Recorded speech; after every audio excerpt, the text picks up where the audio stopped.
Hey, the season is coming up with us with, you're always carrying the Kleenex around, wiping your kid's nose and making it all red. They're coughing, they're hacking, dark circles underneath your eyes, and we call that cold and flu season. And so coincidentally, it really coincides with increased sugar season, right? All you trick-or-treaters out there, parents watch and see what's happening to your children after they consume an large, excessive amount of sugar from the Halloween treats, okay? It also coincides with decreased activity season because it's dark outside. We don't get outside as much, which coincides with holiday stress season, right? Coincides with being outdoor season, getting the vitamin D. So you see how these seasons kind of coincide, but it does not have to be this way because things can change. And I'm going to talk to you, parents, about the one thing that you can do to keep your children healthy this season through the late fall and the winter and early spring too. But before we do that, let's define what health is, because we have an understanding in the United States that health might be, hey, I'm just not sick. You're like, hey, I don't have the runny nose. I don't have the cough, the hacking, the endless nights of getting up, the ear infections, those types of things. I'm not sick, so therefore I must be healthy. Well, let's put this in perspective too. If one of my patients come up to me and says, put their hand on my shoulder and say, Dr. Randy, I really like you. In fact, you're very knowledgeable. In fact, I'm going to go as far as to tell you that you're not dumb. And I'm like, okay, like, I guess that's a compliment, sort of. I'd rather be referred as smart. Or you're not sad, but are you happy? Not necessarily the same thing. And spouses, try this out on each other tonight. When you see this, after you see this video, you go home and I want you to hold each other's hands, look each other right in the eye, and I want you to really be sincere about this and say, dear, you are not ugly.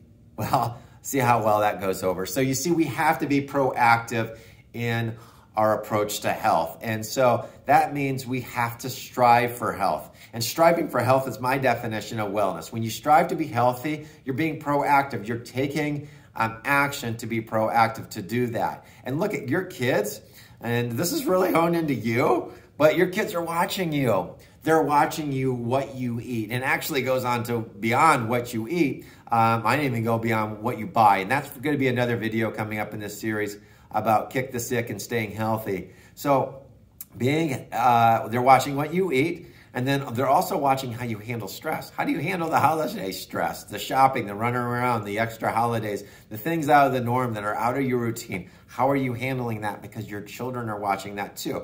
Are they watching you get the rest that you need? Or are you just slumping on the couch and cozying up with putting your feet up on the ottoman and watching football all day?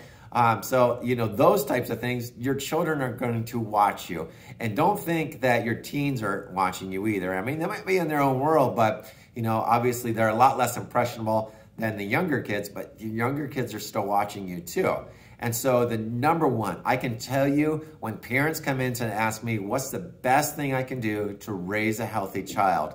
And I'm going to look at them right in the eye because the responsibility falls really on the parents. And that's going to be role model. You have to role model what health looks like. And you know what?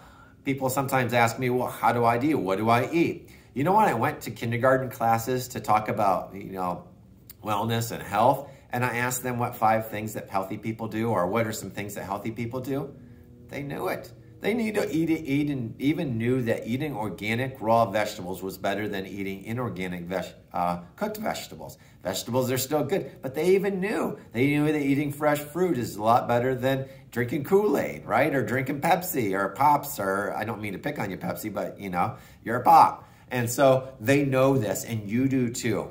It's just a matter of what choices are we making to consume that too. And how is your body responding to those choices as well? So by you role modeling, how do you deal with stress? And how are you taking care of yourself? Because this is all rooted in the nervous system. I can tell you, we live through our nervous system, and everything we do is going to go through our nervous system and how we interchange. Even the foods that we eat, the activity that we do, or the inactivity that we don't do, or the toxins we breathe in, or what we don't breathe in, or the stress that is constructive rather than destructive and overwhelming. It's all going to be how you handle that, and your kids are going to watch. Role model to your kids.